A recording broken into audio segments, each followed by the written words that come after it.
Is Interchain Security the only way to fix Atom's tokenomics and the ultimate bull case for the Cosmos Hub? Or will Interchain Security fail? Interchain Security is the most anticipated launch in the Cosmos ecosystem since the implementation of IBC. This is because Interchain Security could significantly impact Atom's tokenomics, the native cryptocurrency of the Cosmos Hub. To put it into simple ape language, Interchain Security could make Atom pump. And not only average moon boys are jumping on that bandwagon, but also FunEgg, one of the largest asset management companies in the world, is bullish on Atom because of, among other things, Interchain Security. FunEgg estimates that Atom could reach a price target of $1,600 by 2030, which would roughly be a 160x from here. But critics claim that Interchain Security will fail and will drive no value to the hub. This is why we will elaborate today on what Interchain Security is and how it works, how Interchain Security will impact Atom's tokenomics, why liquid staking will play such an important role in the context of Interchain Security, and why the current vision of Interchain Security might be completely wrong. With that being said, welcome to the Friends Validator YouTube channel. I'm Juri Maibaum, co-founder of Friends Validator, and we at Friends Validator are a core contributor to the staking sector and believe that it will grow into a multi-billion-dollar industry in the next couple of years. On this channel, you will learn how to profit from the proof of stake run-up, how to make a passive income in crypto with staking, and how to stay ahead of the curve. If this sounds interesting to you, then please go ahead and subscribe to this YouTube channel. After watching today's episode, you will understand everything you need to know about Interchain Security, but you will also understand Atom's tokenomics much better. So let us not waste much more time and get this episode started. Don't worry, we are friends.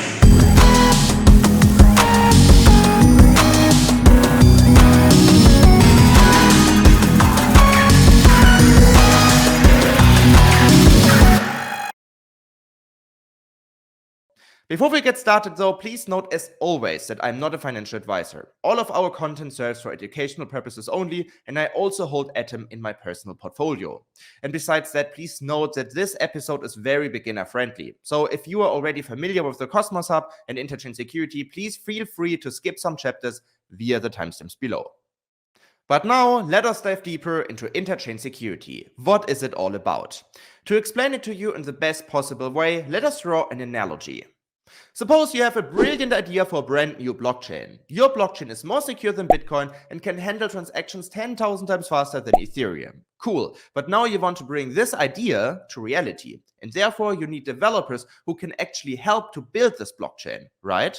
And developers are expensive. If you're not sitting on millions of dollars, you will need external capital. Of course, I'm talking about VCs and other investors here. Now imagine this, you are pitching this idea to a couple of VCs asking for $10 million to help to set up your blockchain. You're promising them that they will receive the native cryptocurrency of the blockchain as soon as it is launched. So, the crypto coins that will be handed out after the launch somewhat represent the shares of the project they will invest in. Cool, everything works fine, and the investors are even willing to give you the money. But then one of the investors raises his hand and asks a very logical question. How will this project generate money in the future? And I mean, fair enough that the investor is asking that question. Changing the world is all fun and games, but also investors need to make money. Apple, for example, told its investors to sell computers to people, which will generate revenue. So, with that in mind, how will your blockchain generate revenue in the future? The answer in most cases is fees. When transactions occur on the blockchain, they need to get verified. i.e., did Bob ever receive 2 coins in order to be able to send 2 coins to Alice? On most of today's blockchains, validators fulfill the role of the verifying authority. They lock away the native cryptocurrency of the underlying blockchain and start to verify transactions that occur in the network. This means that they collect transactions in the network, verify them, and add them to the blockchain. Validators that misbehave get slashed. Validators get rewarded for this through network fees the users need to pay when using the blockchain. This is how the work of the validator is being compensated. But again, the validator needs to lock away his coins of the underlying blockchain to be able to do so. This is called staking. If you're not a validator and still want to stake, you can do so by delegating your coins to a validator. He will do the work for you in exchange for a small commission fee. This is how staking works. You lock away your coins, help secure the network by verifying transactions, and get rewarded for that service through network fees that are being generated on the underlying blockchain. This is how a coin of a proof-of-stake blockchain accrues value. The utility of it is securing the chain, and the financial incentivization is the APR that gets generated through network fees. The more a blockchain is being used, the more fees are being generated, the higher the APR is, and the higher the incentive is to hold and stake the coin of the underlying blockchain. So, in order to incentivize people to invest in your coin, hold and stake it, your blockchain better be able to generate a lot of fees. And in order to do so, you need a lot of products on your blockchain that people really want to use. Therefore, most founders follow a standardized playbook. With grants programs, interesting fee models, and much more, founders often try to attract developers to build applications on top of their blockchains, i.e., exchanges, NFT marketplaces, lending protocols, and much more. When the applications are built, the applications themselves try to attract users by airdrops, external incentives, marketing, and much more. When the users finally use the applications that were built on top of your blockchains, fees are finally being generated, accruing value to your proof-of-stake coin on the other hand. This is the sales pitch for most of today's blockchains. Build a blockchain, attract external projects to build on top of your blockchain. These projects will attract users, and these users will generate fees, driving the demand for buying your proof-of-stake coin on the other hand. All the well-known proof-of-stake blockchains work like that, i.e. Ethereum, Cardano, and Solana. But here's the thing, Cosmos works entirely different. The Cosmos blockchain, or the Cosmos Hub, does not want to attract projects to directly launch on its blockchain. No, the Cosmos Hub wants to create the internet of blockchains, a network of independent blockchains that are all connected via one communication standard, IBC. If you want to learn how IBC works, check out our episode where we explained IBC in simple words. Besides that, Cosmos also provides a developer toolkit called the Cosmos SDK. The Cosmos SDK allows you to set up your own customized blockchain. Even though IBC and the Cosmos SDK can be considered as products that the Cosmos blockchain provides, the Cosmos Hub does not earn any money when you use these products. Say you build a huge blockchain with the Cosmos SDK and connect it to Osmosis via IBC, another IBC-enabled Cosmos SDK-based blockchain. And let's say you send billions of dollars through the Cosmos ecosystem via your blockchain and via IBC, the Cosmos Hub itself does not earn a single penny because of it. So, back to the pitching room. How does the Cosmos Hub aim to generate revenue in the future? And this is where we finally talk about Interchain Security. So, what is Interchain Security? This is why I talked to Cyborg from Informal Systems. Informal Systems is one of the largest institutions working on Interchain Security. So, Cyborg, what precisely is Interchain Security and how does it generate value for the Cosmos Hub in the future?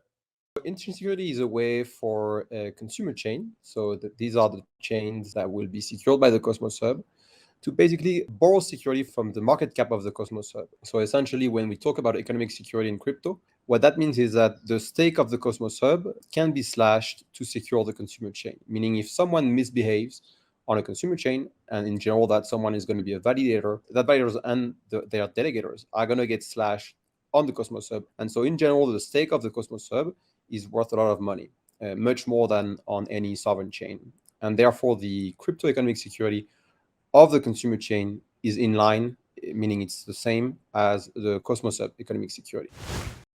In a nutshell, with Interchain Security, the Cosmos Hub becomes a service provider, and the consumer chains can choose what services they want to use and in what combination.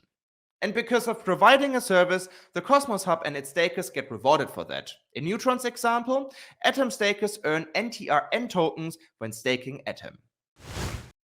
Interchain Security could change the Cosmos Hub significantly and strengthen its role in the interchain. But besides that, Interchain Security could also impact Atom's tokenomics, the native cryptocurrency of the Cosmos Hub, significantly. Cyborg explains you how. So Cyborg, another question that a lot of people might have is, how does Interchain Security accrue value to Atom? The fact that the delegators and validators of the Cosmos Hub are going to get a payment from each consumer chain, that drives value. Then some consumer chain that do not launch a token will use Atom as the primary fee payment and as the primary way that you can interact with the application. And so that will give another use case for Atom. And I think in general, through the entire setup, through the entire service that the Cosmos Hub provide, there are going to be other applications that are going to be built on top, of which Atom is going to be the primary currency. TLDR, the idea is that with Interchain Security, a lot of new use cases are being introduced to Atom. Besides staking Atom and therefore also get rewarded with the consumer chain token, it could also be that you can use Atom as a fee token on these consumer chains. The problem is that besides providing an entry area for the broader interchain, there is not really a role that the Cosmos Hub fulfills today. But with Interchain Security, the Cosmos Hub becomes a service provider for the broader Cosmos ecosystem. Thus, the Atom token becomes more valuable from a technical perspective since you can do more things with it. So, with Interchain Security, a clear utility for the Cosmos Hub gets introduced, which also adds more use cases to the Atom token. But talking about tokenomics, Interchain Security is much more than just a way to drive value to Atom. No, it might also be the only way to fix the inflationary economical design of Atom in a groundbreaking way. This is where we will also dive deeper into liquid staking and why it is so crucial in the context of Interchain Security. But before we do that, we first need to understand some basics about Atom's tokenomics. And TLDR, they aren't sustainable at all. The reason why is because Atom has a pretty high inflation right now, around 23% at the time of recording. But why is this so? Remember when I mentioned in the beginning that validators earn money from staking? The staking rewards come from network fees. The more a network is being used, the more network fees it generates and the higher the staking APR. The problem with the Cosmos blockchain is though that the Cosmos blockchain is not generating enough fees to pay you an APR of over 21%. So, where the hell does the money come from to pay you an APR of over 21%? The answer is inflation. Most of the 21% staking APR comes from pure inflation. So, the Cosmos Hub is inflating its cryptocurrency like crazy just that you are incentivized enough to stake Atom and help secure the Cosmos Hub. Essentially, the hub pays you with inflation to secure the blockchain.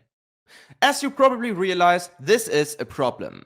Incentivizing people to stake Atom can't be dependent on inflation only. We need a more sustainable way to guarantee an attractive staking APR to incentivize people to stake their Atom and secure the hub. And this is where liquid staking and Interchain Security come into play. The most elegant way in order to generate an attractive and sustainable APR for staking Atom is through liquid staking Atom on consumer chains. Let's take Stride as an example. Stride is an app chain that is specialized on liquid staking. And also Stride will leverage Interchain Security. Say you're not staking your Atoms on the Cosmos Hub natively only anymore, but on Stride as well.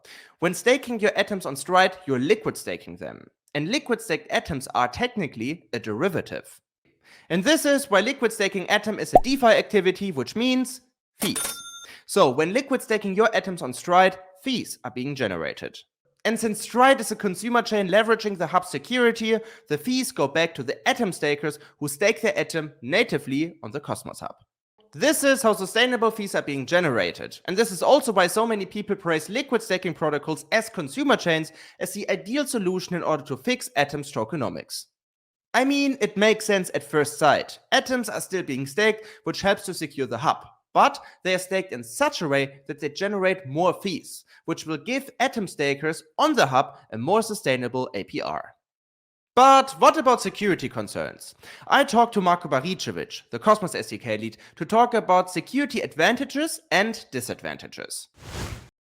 Yeah, I think it's always a problem when like any staking solution becomes centralized. Like if you look at Ethereum and Lido, the issue there is like, yeah, they control a large part with Kraken now leaving, potentially Coinbase leaving now. Like, what's the easiest solution outside of that? It's Lido. So now Lido, what if Lido comes out with like 34% of the network on Ethereum? Like the same problem kind of arises on the Cosmos Hub. Like once you start controlling more of governance, then like what is the next application that would be fun to build? Like it's a bribery system. Like how do you incentivize your validators farther than inflation? Like outside of inflation, it's like you start building a bribery system where like people can go to Stride or Quicksilver. I'm not saying they're doing this or have this planned, but like they can say like, oh, pay this much to bribe this much of the vote. Then it becomes like a whole different world where it's like governance is potentially like a bribe war instead of like a lobby war or something like that.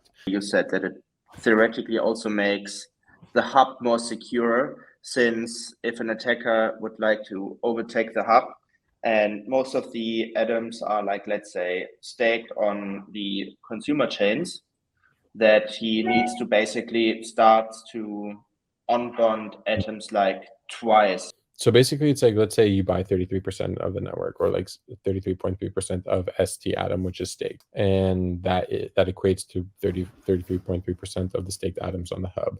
The issue now here is like, okay, you unbond the atom or you redelegate, but it's like you unbond the atom and then you need to rebond it on another validator in order to take an attack over. And in that time, everyone starts saying like, oh, someone bought up a lot of tokens, someone's unbonding these, and now we're seeing them being delegated or like redelegated. Everyone's like, okay, something's going to happen. Like we can predict it farther in the future. And it also kind of like slows down the attacker in terms of like trying to do something malicious. And so that was kind of like my thought process there. And so that's why I think in some capacity, liquid staking does help. Of course, like the problem kind of becomes like the biggest danger in most of these protocols is the code itself. And so it's like you have staking and now you have like liquid staking. So you have like two levels of potential harm because it's like two layers of code, and that is always like the most dangerous thing out there. And I think that's like a larger concern because there's more code to audit, there's more code to that you kind of don't have control over. As you can see, liquid staking could have advantages from a security perspective. However, it could also bear a significant risk in terms of consumer chains gaining too much power. So there is no right and wrong here. Okay, Interchain Security will strengthen Atom's tokenomics and will allow consumer chains to borrow the hub security by allowing the validator set of the Cosmos hub to also validate transactions on the consumer chains as well.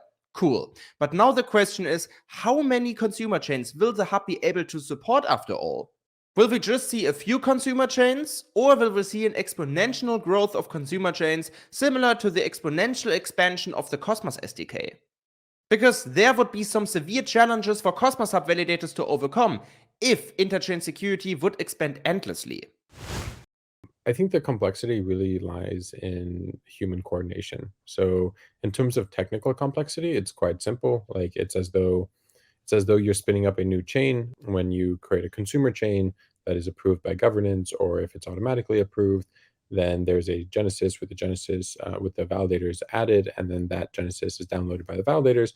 You start the network, you peer with the nodes, same as though you're starting a normal network. The hard thing comes in is if we look at the validator set on the Cosmos Hub, some of these like top validators and some of these like top to middle validators in the set validate on many chains. And so for them, like spinning up another node, not that hard. There are some operators that like only operate on one or two chains, and they do that on purpose. Like it makes them enough money. They're happy to be a participant in the ecosystem. People like that may have a harder time because now they have to spin up another chain, another node. And then on top of that, like the upgrade coordination. So you need to like keep track of another Discord, or like have some API that like reads for upgrades. That is like where the cost really comes in. And I think like the cost really won't be felt by many people until you start seeing like maybe like 6-7 chains. There's validators that run on like 30 chains, and like adding 6 chains isn't that big of a deal. But there's validators who run on like 6 chains or 4 chains, and then adding another 6 chains because they want to be on the Cosmos Hub like adds a lot of overhead, more overhead than they may be willing to take. As you can see, Interchain Security comes with severe challenges, especially for smaller validators. But how many consumer chains can we expect after all? In 2023, I would like to see 5 to 10 consumer chains secured by the Cosmos Hub. And then as we move into the year, we will launch opt-in security. And in that case, it's a different story. I think we can have a lot more consumer chain next year. And then after that, we are at Informal System, we are very interested in mesh security. So we want to see how that develops, and we would want the Cosmos Hub to mesh secure all the sovereign chain. And in that case, that would be another way to scale shared security in Cosmos. In a nutshell, an estimation of having 5 to 10 consumer chains by the end of the year 2023 is apparently realistic. However, with the launch of opt-in security, this number could increase rapidly, leading us to the next topic on the agenda, the evolution of interchain security. As Thibault just mentioned, with opt-in security, only a subset of the Cosmos Hub validators would also validate transactions on the consumer chains. And this would eliminate all overhead for smaller validators, since they would just not participate in interchain security in that way. The problem here is that also large validators would run into problems at some point. For example, we at Friends Validator run around 20 validators right now. And adding 20 more validators via interchain security would make a difference for us very, very rapidly. Also, by leaving out smaller validators, the actual strength of interchain security gets a little bit lost in my opinion. Because the reason why I would like to launch a consumer chain secured by the Cosmos Hub is because the Cosmos Hub provides the largest validator set. So wouldn't leaving out smaller validators speak against the actual utility of interchain security? And then we have layered security. Layered security is also often referred to interchain security v2. The idea of layered security is that a consumer chain can combine the security that the Cosmos Hub provides with its own staking token. So layered security is sort of a combination of interchain security and the native staking token that the consumer chain provides. And then we have mesh security. Mesh security got introduced by Osmosis co-founder Sunny Agarwal at Cosmoverse 2022, and for me feels like layered security on steroids. It essentially commits all blockchains in the Cosmos ecosystem to a huge security alliance where all the chains secure each other. This means that Osmosis could lend out security to Juno and vice versa, while both are secured by the Cosmos Hub as well. And the Cosmos Hub could borrow security from Stargaze, for example, theoretically. If we continue doing that, we will have at some point what Sunny calls the NATO of the interchain, where all the blockchains secure each other. Anti-fragility at its finest. But if all the Cosmos chains start to secure each other, is interchain security not completely obsolete? No, says Thibault. Mesh security and in-chain security are providing different value propositions. So it's not the same thing. For in-chain security, first you get the full security of the entire Cosmos Hub validator sets. So the security that ICS provide is way higher than mesh security, especially since the goal of mesh security is to avoid one chain from controlling another. So for that reason, the way Sunny explained it at Cosmoverse, you have to dilute the voting power of the provider chain, meaning that the amount of security you get is only significant if you get multiple chains to secure the consumer chain. And the second thing to understand is that ICS provides a platform on which to build other services. And I think the goal with ICS is not just security. So on top of ICS, we want to build a bunch of different services that are financial and governance in nature. So, as you can see, there's a strong assumption that we will see a coexistence of interchain security and mesh security. Okay, interchain security will coexist with mesh security, make Cosmos more secure, will fix Atom's tokenomics, and send the Atom price to the moon. Hooray! What if all what I just explained is nonsense, and the future of the Cosmos Hub and interchain security looks entirely different? Wait, what? Indeed, the outcome of interchain security could be very different. There are also a lot of voices saying that instead of having consumer chains leveraging interchain security, using the Cosmos Hub as a settlement layer for rollups makes way more sense. The Cosmos SDK lead Marko Baricevic explains. I believe it was part of Atom 2.0 when they discussed adding a settlement layer to the hub. And like this is where like I believe it was Prop 82 with Cosmosm would have been like an immensely powerful thing, because the settlement layer would have been the hub for Cosmosm rollups and for various other execution environments. It would have been like the settlement layer on the hub with the data availability hub layer on the on Celestia. But like with that prop passing and like many people being against it, like now there needs to be a different design where it's like that execution environment is a consumer chain, and on that consumer chain of the Cosmos Hub, and now that is the settlement layer. And so it's like kind of adding an abstraction layer to like the hub security model. In the long term, I think this should just be the hub instead of a consumer chain. I think with a consumer chain, there's like a bit more risk of like the consumer chain just like spitting out into their own security or like doing something different that like, and then the hub would just like lose its settlement layer. So I think it's definitely in conversations. I think it was in the Atom 2.0 paper. If not, there's already like one team, I think Dimension mentioned something about interchain security. There's also been other talks about using the hub and its security as a settlement layer. Besides the possibility of the Cosmos Hub being the settlement layer directly, there's also the possibility of having a consumer chain leveraging Interchain Security, but with the purpose of serving as a roll-up chain. According to Marco, this would be also way easier to ship from a governance perspective.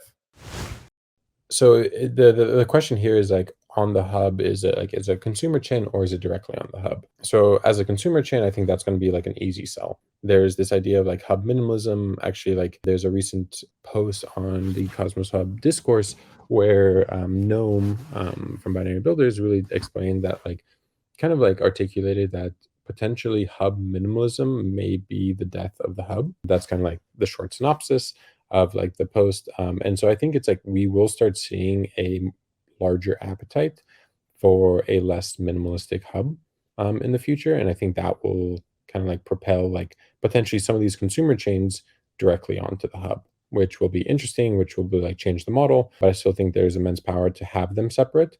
There's like just maybe like one or two that would potentially live on the hub. So you would have less of an abstraction layer. In a nutshell, implementing roll-up technology to the Cosmos Hub, directly or indirectly, has a lot of advantages. Also, I want to mention that consumer chains can become independent at some point if they want to. Say the consumer chain Neutron becomes super large and generates a lot of fees. Theoretically, at some point, Neutron could say bye-bye to the Cosmos Hub, and a huge income stream for the Cosmos Hub and the Atom staker vanishes. Besides that, rollups also have a huge advantage in terms of scaling. Again, practically, the Cosmos Hub can only support a few consumer chains. But this would look very, very different if these consumer chains would be rollups. But now that Stride and Neutron are as consumer chains in the pipeline, could they also transform into rollups further down the road? So I think like on a technical standpoint, it is possible. I think the more the human coordination part and like the governance part might be harder because it also depends on like how you're running your rollup. So if we look at the land of L2s today, a lot of them use a centralized sequencer, meaning that there's like one entity running a sequencer that posts the data and the settlement on Ethereum. They pay for that fee. No one else pays for that fee.